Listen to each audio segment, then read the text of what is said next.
Olá, galerinha do YouTube, bem-vindos a mais uma aula. Hoje é a aula 10 do curso de pronúncia e a gente vai estudar o som de A. E a gente vai ver se tem alguma diferença de som entre o passado de comer em inglês e o número 8. Então fica até o final para descobrir, tá bom? A primeira combinação que esse som de A aparece é na letra A, como later, repete comigo. Later significa mais tarde ou depois.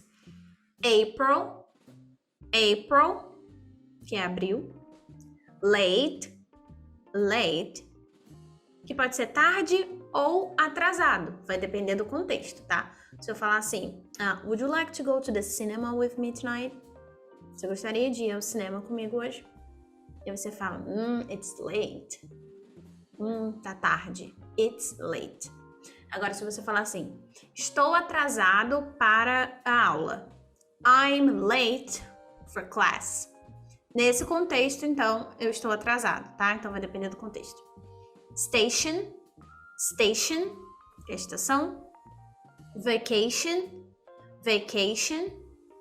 que é férias. Fate, destino. E ate, que é o passado de comer, tá? Segunda combinação aqui é o A e o I junto, em raise, que pode ser aumentar, como por exemplo, raise a salary, aumentar um salário. Let me write it here for you. Raise a salary. Mas também pode ser levantar, então raise a glass, levantar um copo, right? De novo, vai depender do contexto, ok? Pain, dor. Paint, um T bem suave no final, não é paint, que é pintar. Praise, significa elogiar alguém, tá? Praise. Afraid, com medo, afraid. Wait, que é esperar, tá bom? Próxima combinação é quando a gente tem o A e o Y. Na maioria esmagadora das vezes vai ter esse som de A, tá?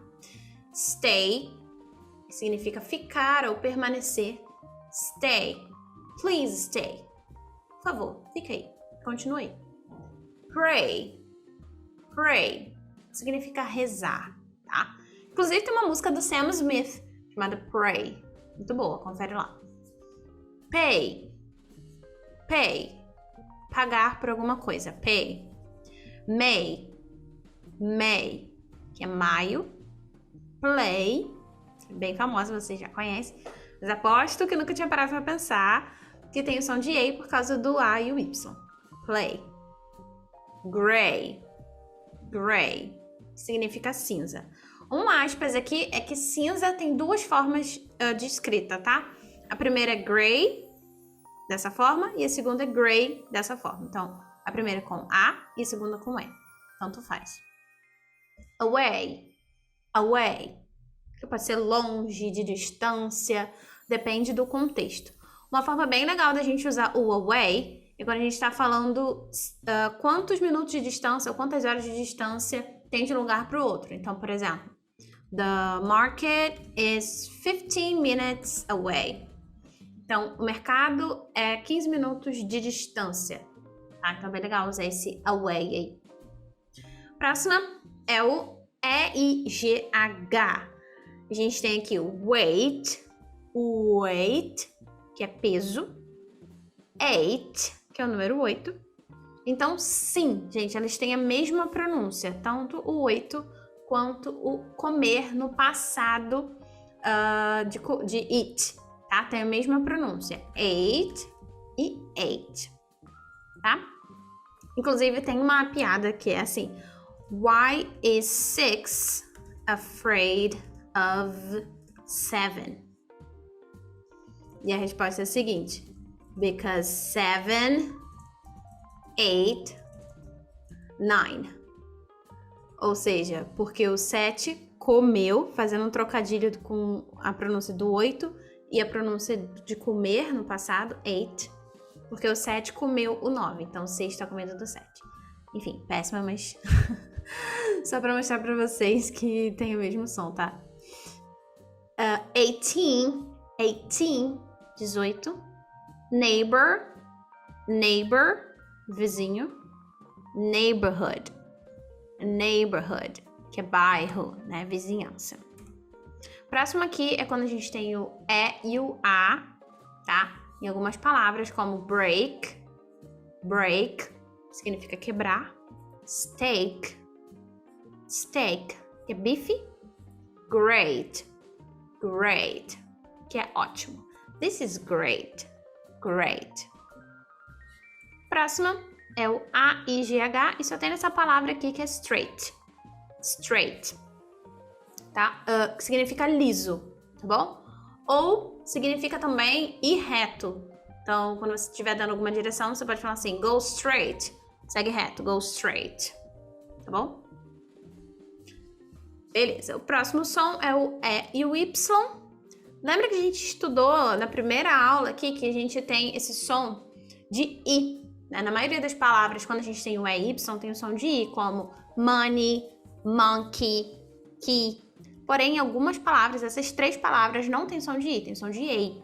Olha só, obey, que significa obedecer. Então, por exemplo, crianças têm que obedecer os pais.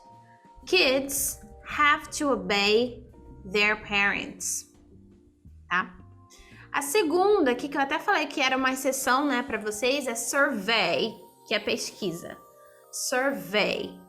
E o they, que vocês já estão acostumados, né, que significa eles ou elas. They. E o próximo é o EI. É o próprio EI, que tem o som de EI, né? Então, o primeiro aqui é veil, que é exatamente isso aqui, da noiva. Veil. E vem. Significa veia da gente, tá bom? Então é isso aí, gente. Volta o vídeo, vai repetindo comigo, tenta fazer algumas frases, tá? Pra vocês irem se acostumando ao som das palavras em inglês que tem esse A aqui. Caso você não tenha visto as outras aulas, tem a playlist aqui, então vai lá e assiste da primeira até a 9 para poder assistir essa, porque tem uma certa continuidade, tá? Essa é a última aula que a gente vai falar de vogal, então a gente já vai entrar no módulo, na aula 11, sobre consoantes, tá? E esse módulo é super importante, porque eu vou falar de consoantes mudas. Tem várias palavras em inglês, né, que tem consoantes mudas. Então tem o G ali, que não tem a pronúncia do G. Enfim, isso dá pra saber estudando. Então, não deixe de acompanhar os próximos vídeos aqui, tá bom? Ok, te vejo na próxima. See you. Bye, bye.